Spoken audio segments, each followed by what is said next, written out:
ሸገር ካፌ ሸገር ካፌ ሸገር ካፌ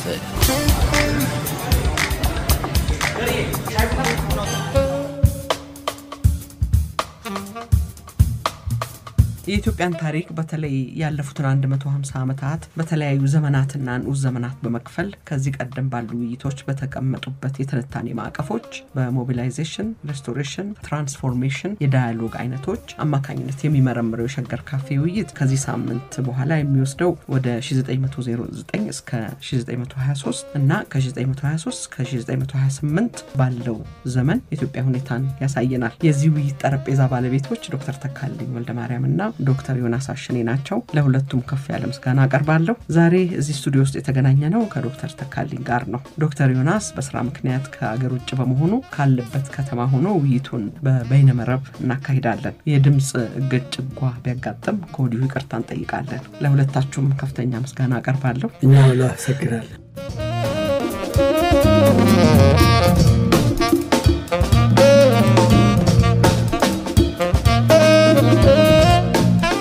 ይህን ዘመን በሚመለከት በእነዚህ በሶስቱ ማዕቀፎች ላይ በመመርኮዝ መግቢያና መንደርደሪያ መጀመሪያ ይሰጥበትና ከዛ በኋላ ጥያቄዎቹን እንግዲህ ዮናስም ካለበት ቦታ ይወረውራል። ዮናስ ካለበት ቦታ እኔም እዚህ ጠረጴዛችንን እንጠብቃለን። ሳልፋት አንቺ እንዳልሽው አሁን ይሄ ከ1909 የልጅ ኢያሱ ዘመን ከሚያበቃበት ጊዜ ጀምሮ እስከ 1928 በእኛ አቆጣጠር ማለት ነው የፋሽስት ወረራ ድረስ ያለው ጊዜ እኛ በሁለት ንዑስ ክፍሎች ብንከፍለው ብለን ነው መጀመሪያ ያሰብነው። 1909 እስከ 1923 ማለት በፈረንጆቹ አቆጣጠር 1916 እስከ 1930 ባንድ ወገን፣ ከዛ ደግሞ ከሁለተኛው ፒሪየድ ያቺን የመጨረሻውን 5 ዓመት ንጉስ ተፈሪ አጼ ኃይለ ሥላሴ ተብለው ከነገሱበት 1923 እስከ 1928 አምስቱን ዓመት ያሳቸውን የመጀመሪያ ንጉሰ ነገስትነት ዓመታት እንለያቸው ብለን ነው በንዑስ ክፍል የከፈልነው ምክንያት ስላለው። ነገር ግን በጣም በሰፊው የሚታወቀው እና በብዙ ጸሐፍትም በብዙ ምሁራንም እሳቤ ውስጥ በሰፊው የሚታየው የእነኚህን ሁለት ክፍልፋዮች ልዩነታቸውን በሚያጠፋ መልክ አንድ ላይ አድርጎ ከኢያሱ ዘመን ማለቂያ ጀምሮ እስከ ጣሊያን ወረራ ድረስ ያለውን የ1920 ዓመት ጊዜ አንድ ላይ የማንበብና አንድ ላይ የመተንተን ሁኔታ ነው ያለው። እኛ ግን እነዚህን ሁለት ክፍልፋዮች እንለያያቸው ብለናል። በምክንያት ነው፣ በኋላ እንመጣበታለን። በአጠቃላይ ግን እነዚህ ይህንን ክፍልፋዩን ብዙም ትርጉም የማይሰጡት ጸሐፍት ወይም የማይሰጠው እሳቤ የተመሰረተበት ወይንም ያንን የሚገልጽ አንድ ሁለት ነገሮችን በማንሳት ብንጀምር ብያሰብ ማለት ነው። አንደኛው ይሄ ፒሪየድ በአጠቃላይ 1916 እስከ 1935 በፈረንጆቹ በእኛ ደግሞ 1909 እስከ 1928 ያለው ፒሪየድ ምናልባት በኢትዮጵያ የቅርብ ጊዜ ታሪክ ውስጥ ከሁሉም በላይ በሰፊው የተጠና በሰፊ የተጻፈበት እና በዛ ምክንያት የብዙ ሰዎችን አስተሳሰብ በተለያዩ ነገር ግን በጣም ጠንከር ተብለው በሚገለጹ ሳቢዎች የቃኘ ነው። በጣም ብዙ ነገር የተባለበት ጊዜ ነው ለማለት ነው። የተባለለት ጊዜ ነው። በጣም ብዙ ኮሜንታሪስ ብዙ ነገር አለ በዚህ ፒሪየድ ላይ የተባለ። ይሄም ከአድዋ በፊት ከነበረው ጊዜና ከዛ በኋላ ከጣሊያን ወረራ በኋላ በነበረው ጊዜ ላይ ከተጻፉትና ከተባሉት ነገሮች በንጽጽር በጣም ይበልጣል። ይሄ በጣም ለየት ያደርገዋል ጊዜውንና ልብ ብንለው የሚጠቅም ነገር መስሎ ስለታየኝ ነው። ሁለተኛው ልክ እንደ ብዛቱ ሁሉ ብዙ እንደመባሉ ሁሉ በጣም እጅግ የሚያከራክሩ ነገሮች ያሉበት ፒሪየድ ነው። በኢትዮጵያ ታሪክ በብዙ ነገሮች ላይ ክርክሮች አሉ። የሚያስገርም ነገር አይደለም ይሄ።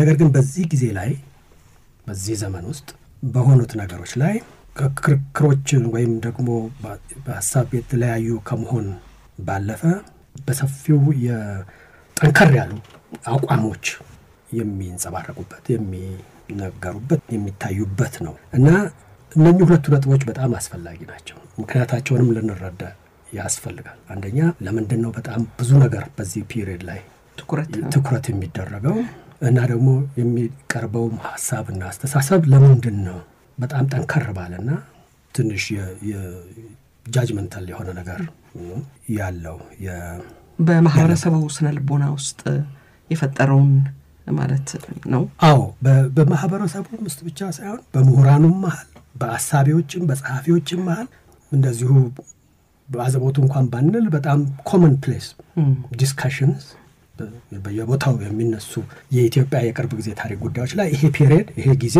ለብዙ ሰው በቀላሉ ሐሳብ ይሰጥበታል።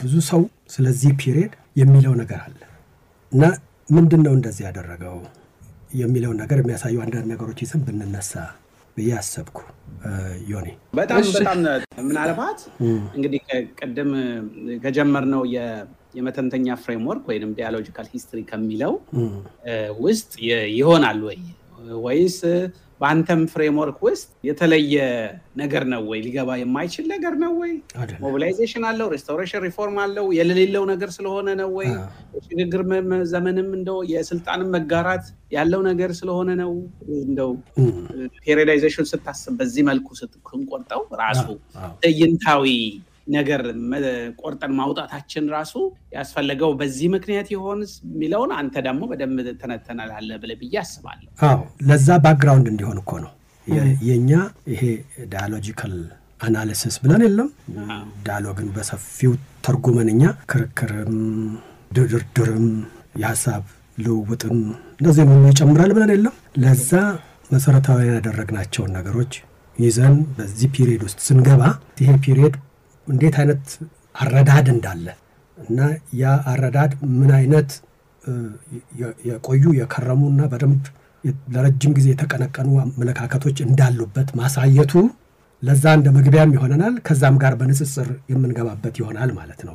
ስለዚህ በታሪክ ጥናት ውስጥም ህዝባዊ በሆኑ አስተያየቶችም ውስጥ ይሄ ቦታ ምናልባት በታሪክ ትርክት ውስጥም ወድቆም ወይም በህዝባዊ ትርክት ውስጥም የሆነ እይታ በላዩ ላይ ተጭኖበታል የሚል እሳቤ ነው የምትነግረን። አዎ ተጭኖበታልና ይሄንን የክሪቲካል ሂስትሪን ማለት የመርማሪ ታሪክን አካሄድና ዳያሎጂክ እሳቤን የማስገባቱ ነገር ይሄንን ያለውን ሁኔታ ትንሽ እንደ ባክግራውንድ አስቀምጠን ብንገባበት ለአድማጮቻችንም ለኛም ውይይት ያያይዝልናል ብዬ ነው ከቀደመው ጋራ።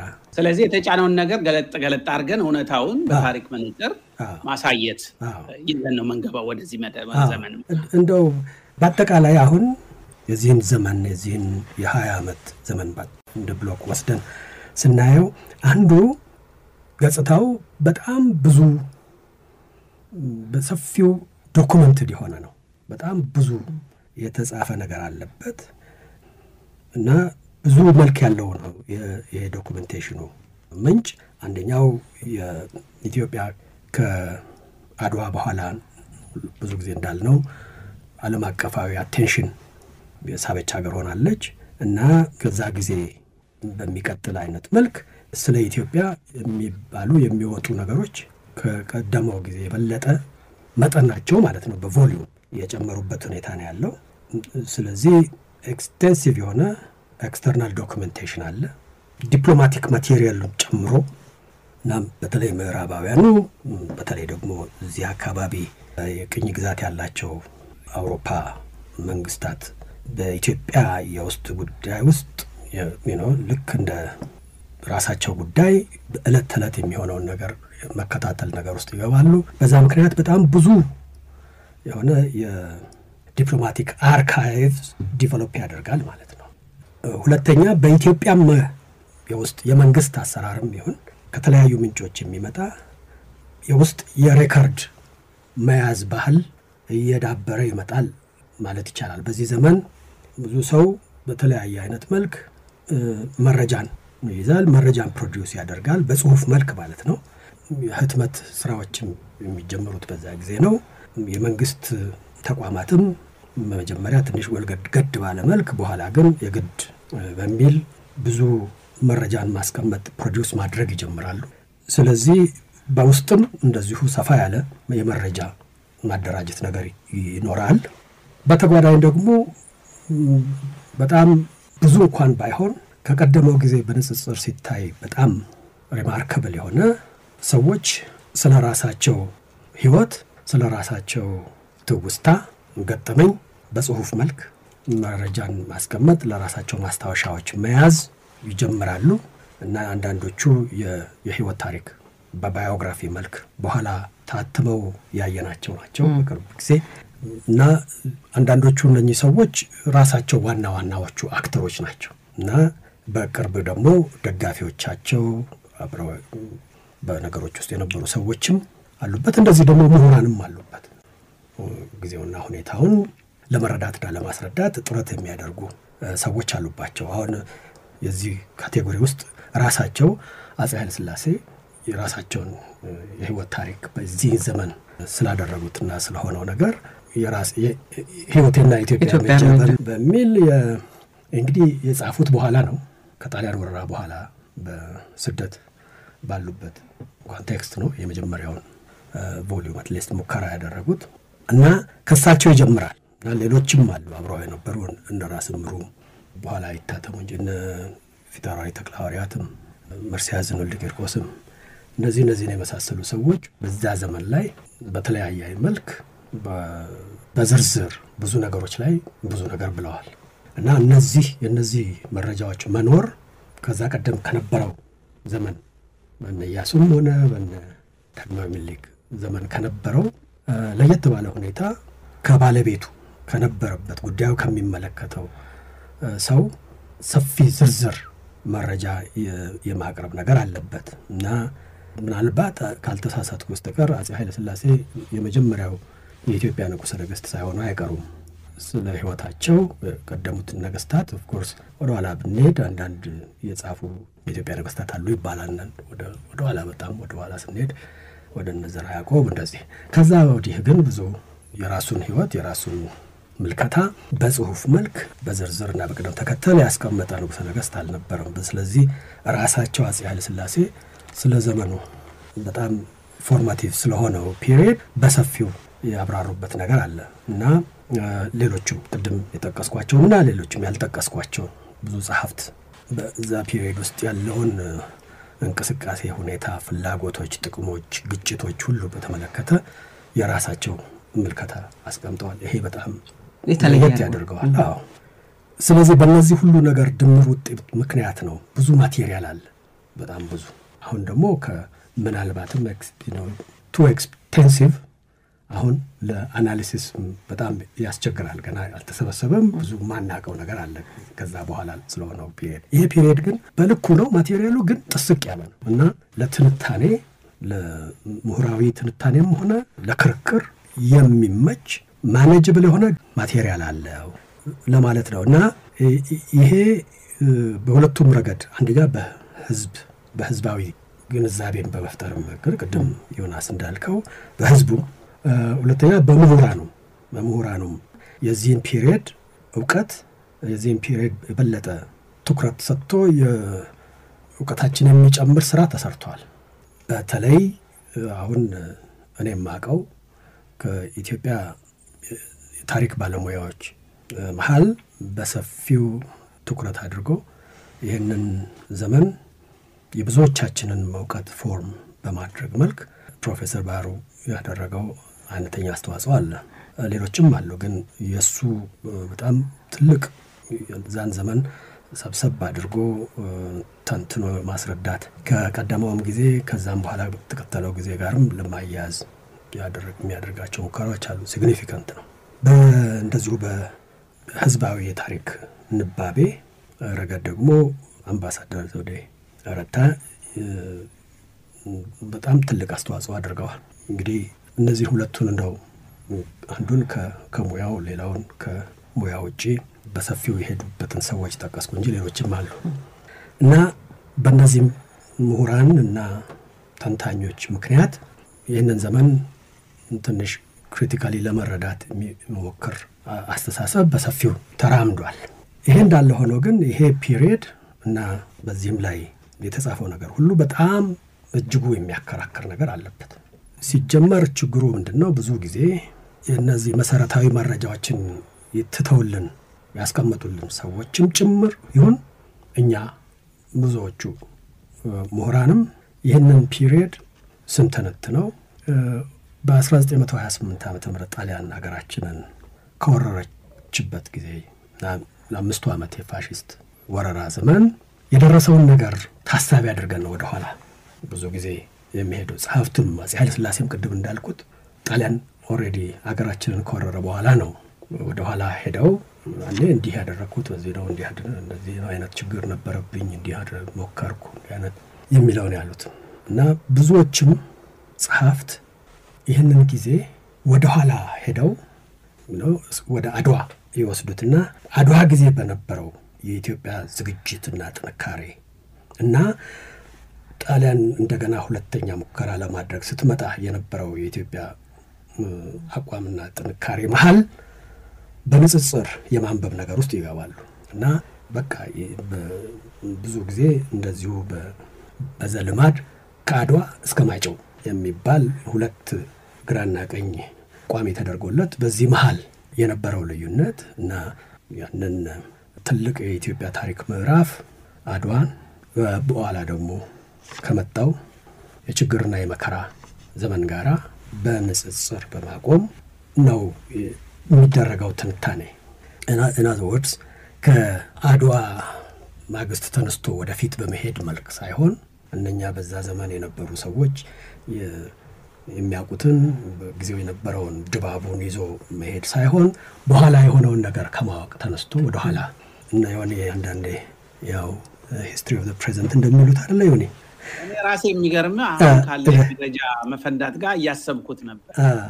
ቴክኖሎጂው የዛኔ ለየህትመት እንትን ሚዲያው መስፋፋት ጋር ተያይዞና አሁን ደግሞ የዲጂታል ሚዲያው ማህበራዊ ሚዲያ በመንለው እንደዛ ያለናገር ብዬ በተወሰነ ደረጃ አለበት። አዎ እንደዚህ የመሳሰል ነገር ይታያል ሊሆን ይችላል። ግን አንደኛ ቮሊዩሙ ነው። አሁን በቮሊዩም ውስጥም እንደዚሁ ኮንትሮቨርሲ አብሮ ያድጋል። አሁንም የሚታየው ያ ነው፣ እውነት ነው። ግን ይሄ ኮንትሮቨርሲ ብቻ ሳይሆን ጃጅመንታልም ይሆናል። የዛ ፒሪየድ በጣም ጃጅመንታል ነው። ብዙ መኮነን አለው፣ ብዙ ውዳሴ አለው፣ ብዙ ክስም ወቀሳም አለው። እና ለዚህ ነው በተለይ አድዋ የድል ታሪክ ነው፣ ማይጨው ደግሞ የሽንፈት ታሪክ ነው። እና እነዚህ ሁለቱ መሃል ያለውን ነገር በጥንቃቄ መርመር ያስፈልጋል። ግን ያንን ነገር ኤክስፕሌን ለማድረግ ግን ብዙ ጊዜ በአንድ ወገን ይሄ ሽንፈት እንዴት መጣ፣ እንዴት በዚህች ሀገር ያንን አንጸባራቂ ድል ባገኘች ሀገር ከ40 ዓመት በኋላ እንዲህ አይነት ነገር እንዴት ይመጣል? እና በዚህ ምክንያት ከዚህ ተነስቶ በአንድ ወገን ራስን የመከላከል ነገር አለበት። መጽሐፍቱም በምኑም ውስጥ ራስን ተጠያቂ ያለማድረግ ሙከራ፣ በሌላ በኩል ደግሞ ሌላው ተጠያቂ ይሄ ነገር ስላልተሰራ እንዲህ ነገር ስለሆነ የሚል እና በሌላ በኩል ደግሞ እንደዛው ፖዚቲቭልም አለ፣ ውዳሴ እሱም አለበት። እንደውም በዚህ ምክንያት ብዙ ነገር ስለተለወጠ ስለተሻሻለም ነው እንዲህ ልንሆን የምንችለው ነገር ሳይሆን የቀረው የሚልም አለበት። እና ምን ማለት ነው መሞከረው መሰለ ይሁን እና ማያዚ በሁለቱም በአድዋም በኋላ በ1928ቱም ጣሊያን ወረራ አንድ ሀገር ነው፣ አውሮፓዊው ሀገር ያው ነው። ያን የተሸነፈው ሀገር አሁን መጥቶ ሰውም ባለቤቱም ትንሽ ነው የተቀያየረው፣ ግን አሸነፈ። ስለዚህ እኛ የቤት ስራችን አልተሰራም፣ እነሱ የቤት ስራቸውን ሰርተው መጡ፣ እኛ እንደው የሚል አይነት ቶን አለው። ከዛ የተነሳ ያንን ነገር ማብራራት አለብን የሚል እርጅ ወይም ግፊት አለ። ይህንን በዚህ ዘመን ላይ ያለውን የሀሳብ ልውውጥና ጽሁፍ ካራክተራይዝ የሚያደርጉት እነዚህ ሁለቱ ነገሮች ናቸው። ምን ማለት ነው? በታሪክ መስመር ላይ ሊኒየር በሚለው የሚያየው ሰው ፕሮግረስ ጣሊያን ስትራመድ ኢትዮጵያ ወደ ኋላ ሄዳለች ወይ ቆማ ነው 40 ዓመት በኋላ የተሸነፈችው የሚል ግምገማ ውስጥ ድምዳሜ ውስጥ ይደርሳሉ እያልክ ነው። አንተ ደግሞ ሁሌ ምናልባት ይሄኛው እነዚህ ፕሮግራሞች ሲተላለፉ በትዕይንታዊ እየተቆረጡ ስለሆነ አንድ ቅድም ማዕቀፉን ስትሰራ የድልና የሽንፈት ስትል አንተ ያንተ ሐሳብ እንዳልሆነ አስባለሁ። እና አንተ ሁሉ ጊዜ የኢትዮጵያ እንደውም ከአድዋ ሮማንስ ባልተናነሰ የማይጨው ትራጀዲ ኢትዮጵያውያንን ያስተሳስራል። ኦፍ ኮርስ አሰራሉ ሁሌ አይነት ነገር ትለን ነበር እሱን እያልከን ይመስለኛል የቅድም ማዕቀፉ ስትሰራው እሱን እንዳልሆነ አድማጮች ምን ይገነዘቡ ብዬ ነው ማስታወሰኝ አይ እኔ እኮ ይሄ አመለካከት ትክክል ነው ይሄ ሊትሬቸር ውስጥ ያለውን ነገር ያሳየው ነው እንጂ ይሄኛው ይሄንን የሚያደርጉት ሰዎች ትክክል ናቸው ይሄንን የሚያደርጉት ሰዎች ተሳስተዋል የሚል ነገር ውስጥ አይደለም የኛ የዲያሎጂክ አመለካከት እንዴት የዚህን የሊትሬቸሩ ድክመት በሚያሻሽል መልኩ ሁኔታውን በሚያሻሽል መልክ እንዴት ሊያገለግል ይችላል እና የምርመራ ታሪክ ክሪቲካሊ ነው አይደለም ያልነው ምርመራ ታሪክ ማለት ክሪቲካል ነው አይደለም እና ክሪቲካል ከዚህ በፊት ያለውንም ዝንባሌዎች ክሪቲክ በማድረግ ነው የምንሄደው ይሄ አመለካከት አሁን ያልኩት ይሄ ራስን ነፃ የማውጣት ወይም መከላከል ወይም ሌሎችን የመኮነን ጉድለቶችን የማሳየት ዝንባሌ ፐብሊኩም አለ ስለ ራሳቸው ሁኔታና ድርጊት የሚገልጹ ጸሐፍት መሃል አለ ለማለት ነው እና ይሄ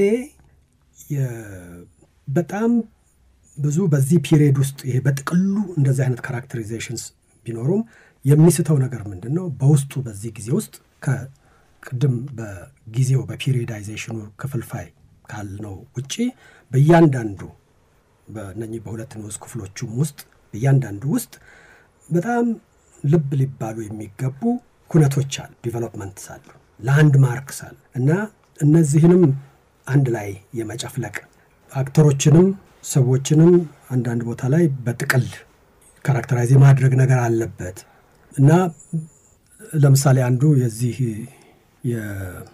ይህንን ፒሪየድ ጠቅላላ አድርገው የሚያዩ ሰዎች የሚያዩበት እንደ አፄ ኃይለ ሥላሴ ንጉሠ ነገሥትነት የመጀመሪያው ምዕራፍ ስቶሪው ጠቅላላ የዚህ ዘመን ትርክት የአፄ ኃይለ ሥላሴን ካሪየር ይዞ የሚሄድ ነው ብሎ የማቅረብ ነገር አለበት አምባሳደር ዘውዴ የመጽሐፋቸው ርዕስ እንዳደረጉት ነው የረጅም ዘመን የስልጣን ጉዞ የሚል ነው እና ረጅም ጊዜ ነው ግን ይሄ ቤዚካሊ የዚህ ዘመን ማጠንጠኛው የአፄ ኃይለ ሥላሴ ራይዝ ነው ከያሱ በኋላ therefore ዘውዲቱን ይዘነጋል ትርክት አለበት ግን የአፄ ኃይለ ሥላሴ ስልጣን ጉዞ ነው በሌላ መልክ ደግሞ አንዱ ጠቅለል ያለው እንትን ምንድነው ይሄ ዘመን በጣም የመስቀልቀል ዘመን ነው chaotic ነው unruly ነው በቃ በተለይ ስልጣን አካባቢ ያሉት መኳንንቱም መሳፍንቱም ሉላኑም እነዚህ ሁሉ እንደው በተለይ በራሳቸው ጥቅምና አቋም ላይ ብቻ ትኩረት ያደረጉ ሰፊውን ነገር ማየት ያልቻሉ እርስ በርስ የሚባሉ አይነት እንደዚሁ የማይ ነገሮች ናቸውና chaoticና unruly ነው ወይስ ነው ስርዓት የደከመበት እና ውጥንቅጡ የጠፋበት ዘመን ነው የሚለው ማመለካከት እንደዚሁ ይሰማል ብዙ ወገኖች አንዳንዶች ደግሞ ይሄ የለም ይሄ በጣም ጥቂት የነቁ ግን ብዙሃን ያልነቁ ያልገባቸው ጨለማ ውስጥ ያሉበት therefore በነሱ መሃል የሚደረግ ትግል ነው የሚልም አለና ይሄንንም እንደውም የተራማጆችና የወግ አጥባቂዎች የተራማጆች ክርክር ዋላጆች የነበረበት ነው ብለውም እንደዚህ ጠቅላላ የሚያደርጉት አሉ እንደውም ከዚህ አልፎ አንዳንድ ምሁራን በተለይ በዚህ ትዝ የሚለኝ አሜሪካዊው ፕሮፌሰር ሃሮልድ ማርከስ ናቸው የኢትዮጵያን በማዘመን ሂደት ውስጥ አፄ ኃይለ ሥላሴ ናኔ በተፈሪ ነታቸው ጊዜ ያደረጉት እንቅስቃሴ ትርጉም ያለው ስለነበረና ፍጥነቱም የማይናቅ ስለነበረ እንደውም በሚያስገርም ሁኔታ የጣሊያንንም ወረራ ያፋጠነ ነገር ነበር ጣሊያኖች እንደውም ጊዜ ከሰጠነው ይሄ ስርዓት ይስተካከልና በኋላ የበለጠ አስቸጋሪ ይሆናል በሚል እንደውም ያፋጠነው ነገሩን ይላሉ የሚል እንደዚህ አይነት እይታ ነበር በጣሊያን ፖለቲካ ወገኖች የሚለው ነገር አለው እና ስለዚህ ይሄ የማዘመን ሂደት ፍጥነት እና ከብዙ መሰናክሎችና አስቸጋሪ ነገሮች ቢኖርበትም በደንብ ውጤት ያመጣ የነበረ ነገር ነው የሚሉ አመለካከቶች አሉ እና እነዚህ አይነት ለማስታረቅ በጣም የሚከብዱ የተለያዩ እይታዎች ናቸው ያሉት በዚህ ፒሪየድ ላይ እንግዲህ ይሄ ምንድነው የሚዘነጋው እኛ አሁን እዚህ የምንሞክረው ነገር ምንድነው እስቲ ነገሩ የሆነውን ነገር በፍርድ በኩል ለማየት ወይም ከድምዳሜ ተነስተን ወይም ከውጤት ተነስተን ከምንተነትነው ምን አይነት ሁኔታዎች ናቸው የነበሩት? ሰው በምንድነው ማንን በምን ላይ ነው የሚያንቀሳቅሰው?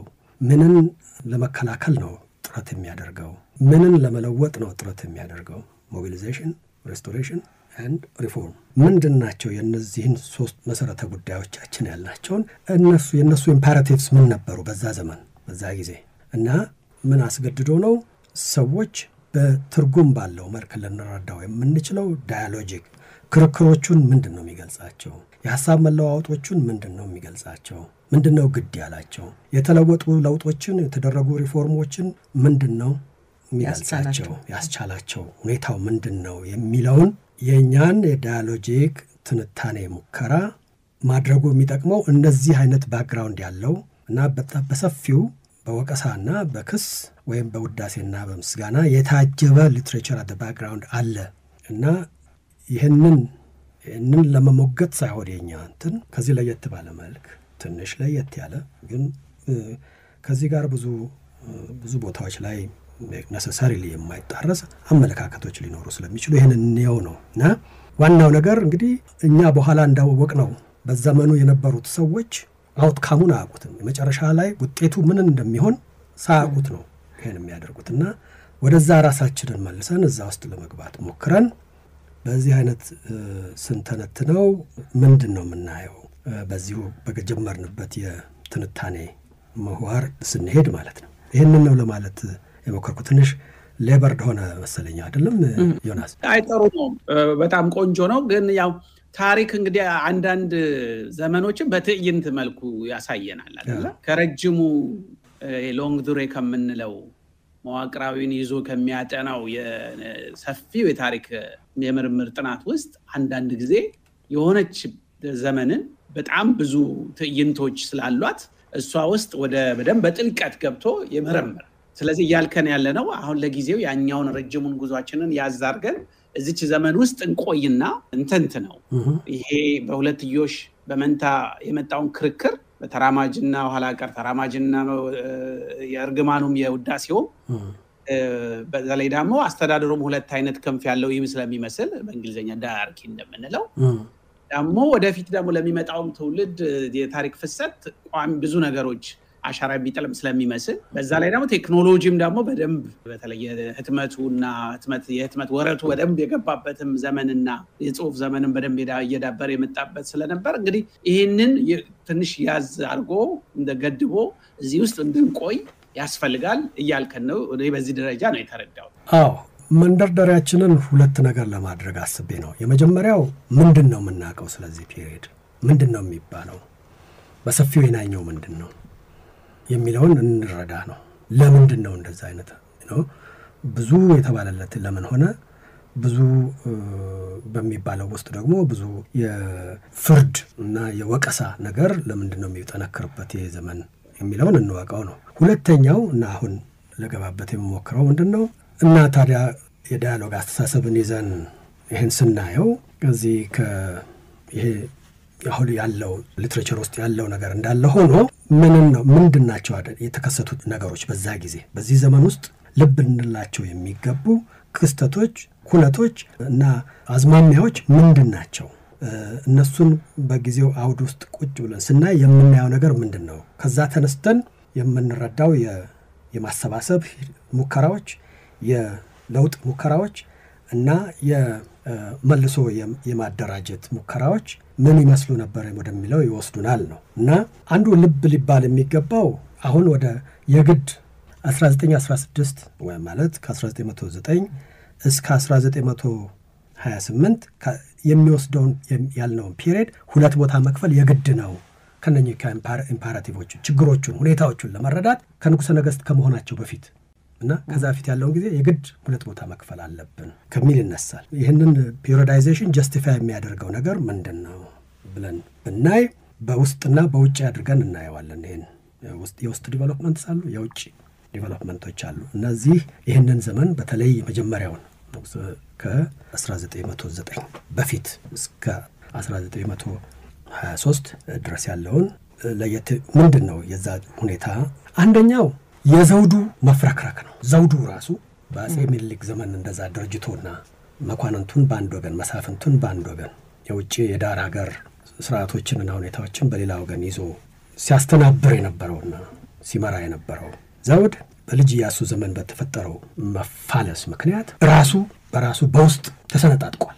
ይሄ የበላይ ሆኖ ብዙ ነገሮችን ይቆጣጠር የነበረው ኃይል በውስጡ የነበረውን ህብር በማጣቱ በውስጡ የነበረውን ወጥነት አንድነት በማጣቱ የተለያዩ ኃይሎች ውስጡ አሁን ቅድም ዮናስ ዳያርኪ ያልከው ዳያርኪ ማለት ሁለት ራሶች ያሉት ኃይል ሆኖ አንዱ በአንዱ ወገን በንግስት ዘውዲቱ በሌላ ወገን ደግሞ ራስ በኋላ ንጉስ ተፈሪ የላይ ቤት ታች ቤት የሚባለው የዛ አይነት ዳርክ እንደኔ እንደውም 3 ትራያምቪሬትም የሚሉ አሉ። 3 አንደኛው በፊታውራሪ ሀብተ ጊዮርጊስ የሚጠነጠን ብዙ ጊዜ አንዳንድ ሰዎች ወደ ንግስቲቱ እንትይሏቸዋል። አንዳንድ ሰዎች ደግሞ ተፈሪንም የሚያስቻሉት እናንተ ያሉት እሳቸው ናቸው ይባላል። ነገር ግን አንዳንድ ጊዜ እንደውም 3 ሴንተርስ ኦፍ ፓወር 3 የነበሩበት ነውና ትንሽ ምንም ጥርጥር የለውም ዘውዱ ቀድሞ እንደነበረው ወጥነት ያለውና የጉዳዮች መቆጣጠር ኃይሉ በዛው ምክንያት ተለያየ ኃይል እንዳለ ይሄ በጣም ኢምፖርታንት ካራክተሪስቲክ ነው። ይሄ 1923 አጼ ኃይለ ሥላሴ እስኪነግሱ ድረስ የቀጠለ ነገር ነው። ከኢያሱ ጊዜ ጀምሮ እስከ መንገሳቸው ጊዜ ድረስ ዘውዱ ቀድሞ የነበረውን የመጠቅለል የመግዛት ያ አይነት የውስጥ ህብር ተደማጭነት መፈራት አልነበረውም። ይሄ በጣም ሲግኒፊካንት ነገር ነው። ምክንያቱም ከ1930 በኋላ ይሄ ይለወጣል ማለት በፈረንጆቹ አቆጣጠር በእኛ በ1923 ከንጉሥ አፄ ኃይለ ሥላሴ ከመንገሳቸው ጋር ተያይዞ ይሄ ይለወጣል። ይሄ ባልነበረበት ሁኔታ የነበረው ነው ያ የመጀመሪያው ምዕራፍ የሚያሳየን እና ቀድሞ የነበረው ሞናርኪው ዘውዱ ከመኳንንቱ ጋር እንደዚሁ ኮሌክቲቭሊ አልነበረም አናላይዝ እናደርግ የነበር ነው እና መኳንንቱንም እንደዚሁ በጥቅል ወስደን መሳፍንቱንም በጥቅል ወስደን እና ሌላ ኃይሎችንም እንደዚሁ በጥቅል ወስደን አልነበረም አናላይዝ እናደርገው። አሁን ከዘውዱ መፍረክረክ ጋር በተያያዘ እነዛ ሁለቱ ደግሞ የስልጣን ከባቢ ውስጥ የነበሩት ኃይሎችም እንደዚሁ ያንኑ ተከትለው መኳንንቱ መሃል መሳፍንቱ መሃል ከነኚህ ከተለያዩ የዘውዱ አዳዲስ ምሁራኖች ጋር በተያያዘ እነሱም ይከፋፈላሉ።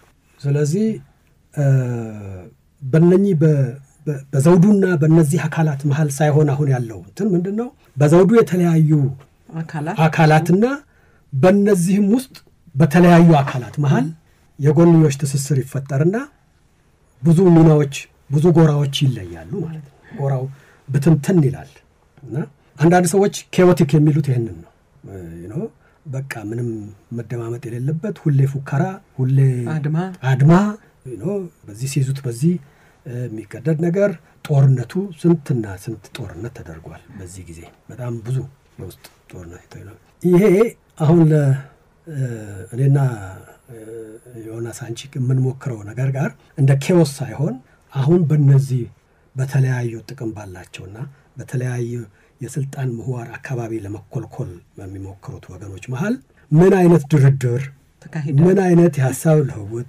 መፋጨት ተፈጠረ? በምን ጉዳይ ነው ሰው ሲከራከርም የሚከራከረው? ዝም ብሎ ራሳቸውን የሚወዱ ጥቅማቸውን ብቻ የሚያሳድዱ አገራቸውን አሳልፈው የሚሰጡ ምናምን የሚለው ነገር እሱን ትተን ምንድነው እውነት አከራካሪው ነገር ምንድነው? የሚያጣላው ነገር ምንድነው? እርቅና ንግግር ሲባልም ምን ተይዞ ነው በምን መሰረት ላይ ተደርጎ ነው የሚለው ይሄ ነው እንግዲህ ዳያሎጂክ ድርድር ምናምን የምንለው እና እነዚህን ኃይሎች መሃል የሚደረገውን ይህንን ልውውጥ አንዳንዴ በተቃርኖ ቆመው አንዳንዴ ለመግባባት በመሞከር የሚደረገው ልውውጥ ለመረዳት ይህንን የዘውዱን መዳከም በውስጥ ህብር የማጣት ሰልፍ በየጊዜው የመቀያየር ጉዳይ መነሻ ካደረግ ነው ትርጉም ሊሰጠን የሚችለው። አለዛ ቅድም እንዳልኩት መስቀልቅል ነው ኬዎስ ነው። እንዴት ተመልሶ የዘውድ ስርዓትስ ተመልሶ እንዴት መጣ ተብሎ እኮ ያስጠይቃል አይደለ? ኬዎስ ከሆነ አብሶሉትሊ እና እውነት ነው መጨረሻ ላይ እንዴት ነው መልክ የሚይዘው ይሄ ነገር? ትክክለኛ ጥያቄ ነው ያነሳሽው። እና ይህንን ነገር መረዳት ያስፈልጋል ማለት ነው። ይህንን ዳያሎጂካሊ ለመመልከት ቅድም የመኳንንቱና መሳፍንቱ የነሱም ራንክ እንደዚሁ ከዘውዱ የተለያዩ ማጠንጠኛ ኃይሎች ጋራ በመገናኘትና በመለያየት ይገለጻል ያልኩት እንዳለ ሆኖ በሁለቱም ወገኖች መሃል ማለት በመኳንንቱ እና በመሳፍንቱ መሃል የውስጥ የራሳቸው የቅራኔ ምንጮች የሆኑ ነገሮች አሉ። አንደኛ በቀደም ዮናስ ሲል እንደነበረው በእነሱ መሃል አሁን የትውልድ ለውጥ የሚጀመርበት ጊዜ ነው እና በዚህ ጊዜ ውስጥ ነው ብዙዎቹ የአድዋ ዘመን መኳንንት የአድዋ ዘመን ጀግኖች የድል ባለቤቶችና ትላልቅ ሰዎች የሚጫወቱ ሚናቸውን ተጫውተው ከመድረኩ የሚወጡበት ዘመን ነው የሚሆነው። እነ ራስ ወሌ፣ ንጉስ ሚካኤል፣ መጨረሻ ላይ ሀብተ ጊዮርጊስ ድረስ አልወጣም ብለው ሲንገታገቱ ሲወጡ ሲገቡ የኖሩት ደጃዝማች ባልቻ ናቸው። ግን በጣም በግልጽ በሚታይ ሁኔታ የአድዋ ጄኔሬሽን አሁን ፌዝ አውት እያደረገ እነሱን የሚተኩት ወገኖች ደግሞ አንዳንዶቹ የነሱ ልጆች ናቸው፣ ከነሱ ተከትለው የመጡ ናቸው። ግን አብዛኞቹ ደግሞ አዳዲስ መኳንንት ናቸው እና በእነዚህ በሁለቱ የመኳንንቱ ትውልዶች መሃል የሚደረግም የትውልድ ቅብብሎች ሳይሆን ንጥጥቆች ወይም ፉክክር ሽኩቻ አለው ይሄ ጊዜ። ይህንን ጊዜ በደንብ በተለይ የሚገልጸው ይሄ ነው እና በቀደም ለታ ስለ ትውልድ ለውጥ ማሰብ አለብን ያልከው ዮኒ በጣም ትክክል ነገር ነው እና እዚህ ላይ ነው በዚህ ፌዝ ውስጥ ነው የምናየው አዳዲስ ኃይሎች ይመጣሉ በእነሱ መሃል እና የሚያስከትለው ቁርቋሶ አለ። መሳፍንቱም ጋር እንደዚሁ ነው። እነሱም ጋር መሳፍንቱም እንግዲህ አሁን ስለ መሳፍንቱ ስንናገር ተኮር ነው የትውልድ የስልጣን ምንጭ ከዛ የሚነሱ ናቸውና እነሱም ጋር እንደዚሁ የትውልድም ለውጥ አለ። የጎንዮሽም ደግሞ መገፋፋት አለ። ጎንዮሽ አሁን ጎረቤታሞች የሆኑ ግዛቶች እንደዚህ አንዳንድ ቦታ ላይ የሚናቆሩበት የሚገፋፉበት አለ። ግን እዛም ውስጥ ሆነው ሌላ ቀርቶ አባትና ልጅ እንኳን የሚማገቱበት አሁን በኋላ እናየዋለን። ደግራውስ ደጃዝማች ስዩም መንገሻ እሳቸው ልጅ ካሳ ስዩም የሚባሉ አባትየው በተለያየ ምክንያት እዚህ ሸዋ መጥተው እዚህ ስለቆዩ እሳቸው አምፀው እዛ ውስጥ የራሳቸውን ፓወር ቤዝ በማደራጀት አውራጃዎቹን በግራና በቀኝ እየገፉ አስቸግረው ነበር። እንደ አባትየው ጋራ በኋላ ግጭቱ ውስጥ እስከ መግባት ድረስ ያደረሱበት ሁኔታ አለና አንዳንዴ እንደዚህ በቤተሰብ ውስጥ የሚሆን ፍትጊያ የሚሆንበት ጊዜ አለ። እንግዲህ የትውልዱ መለያየትም መገለጫ ነው በተወሰነ ደረጃ። እንግዲህ ከራስ መንገሻ ጊዜ ጀምረሽ የትግራይን መሳፍንት ከአድዋ ጊዜ ከቆጠርሽ ራስ መንገሻ ቀጥሎ የራስ ስዩም አሉ፣ የስዩም መንገሻ አሁን ደግሞ በኋላ ካሳ ስዩም አሉ። እሳቸው በኋላ አምፀው በጣም ለያዥና ለቀናጅ አስቸጋሪ ሆነው እዚህ እስር ቤት መጥተው ታስረው ነው እዚሁ ለማምለጥ ሲሞክሩ የሚገደሉት እና እንደዚህ አይነት የቁርቋሶች በውስጣቸውም ከጎን ለጎን ደግሞ እርስ በርሳቸው መሳፍንቱ መሃል ነበረ እና ይሄ ማለት ምን ማለት ነው? እንግዲህ ብዙ ሰዎች ብዙ ነገር መደራደር ይኖርባቸዋል። ሁሉ ነገር በጦርነት ይለቅ አይባልም እና ሐሳብ መለዋወጥ ይኖራል። አንድን ነገር ያደረገ አንድ ሰው ለምን እንዳደረገ ማብራራት ይጠየቃል። በዚህ ሁኔታ ውስጥ ብዙ አይነት የኔጎሺዬሽን የሐሳብ ልውውጥ ሐሳብን የማብራራት እንቢተኛም ሲኮን ምክንያቱ የሚገለጽበት ያንን የሚገልጽ ያንን እንድንረዳ የሚያደርግ አናሊሲስ ሊሆን የሚችለው ዳያሎጂክ አናሊሲስ ነው የሚል ነው ያለኝ እና እርስ በርስ አንዳንዴ በሚደጋገፉበት ጊዜ በዚህ ምክንያት እንደጋገፍ የሚሉበት አለ።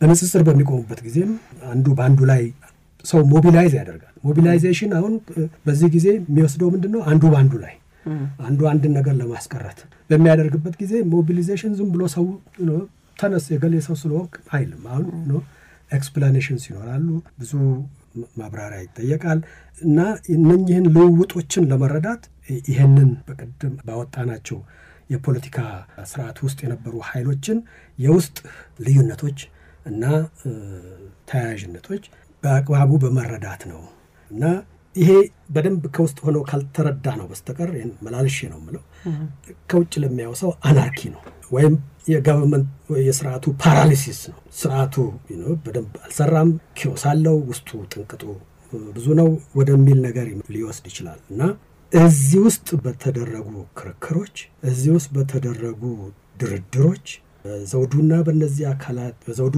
ቅርንጫፎችና በእነዚህ አካላት ቅርንጫፎች መሃል በእነዚህ አካላት ጎን ለጎን እርስ በርሳቸው በእነዚህ ውስጥ በተደረጉ ክርክሮች ልውውጦች ድርድሮች እዛ ውስጥ ነው የስልጣን ጉዳይ የአገር ጉዳይ እና የዜግነት ጉዳይ እንደገና ኢትዮጵያውያን የሚደራደሩባቸው የሚነጋገሩባቸው እና በዚህም ውስጥ ኦፍ ኮርስ እንግዲህ አራተኛ ብለን ያስገባነው አለ ህዝቡ አለ እንደውም በዚህ ምክንያት በጣም ብዙ አንድ ወገን ላይ ደጋፊ ለማግኘት ሲል ብዙ ወገኖችን መቀስቀስና ማስተባበር ስላለበት ቀድሞ ከስልጣን አካባቢ ራቅ ያሉ ወገኖችን ሁሉ ወደዚህ ውስጥ ማስገባት የራስን እንቅስቃሴና የራስን አካሄድ ለህዝቡ ብዬ ለህዝቡ ይሄ ጥቅም እንዲሆን ህዝቡ ይሄን ነገር እንዲያደርግ ብዙ እዚህ አካባቢ ያለው ህዝብ በዚህ ስለተበደለ ችግር ስለደረሰበት ያንን ለማድረግ ብዬ በሚል ጀስቲፊኬሽንም ይሁን ህዝቡም ደግሞ በእነዚህ በፖለቲካል ኤሊቶቹ መሃል ያለውን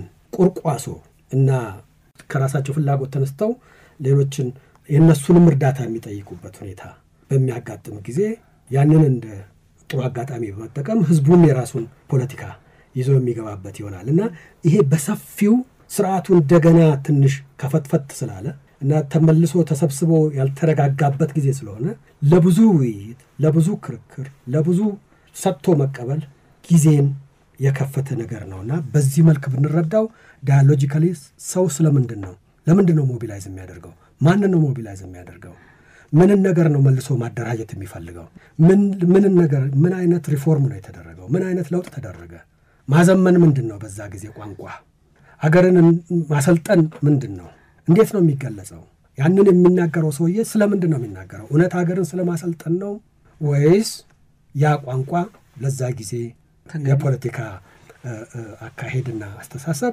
ተገቢና ጊዜው የሚፈቅደው የግድ የሚለው ስለሆነ ነው የሚለውን ትንታኔያችንን በአግባቡ እንድናደርገው ይረዳል የሚል ነው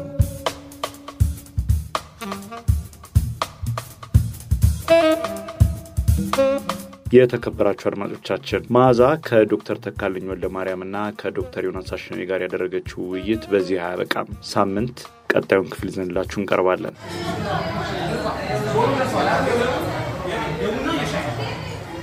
ሸገር ካፌ ሸገር ካፌ ሸገር ካፌ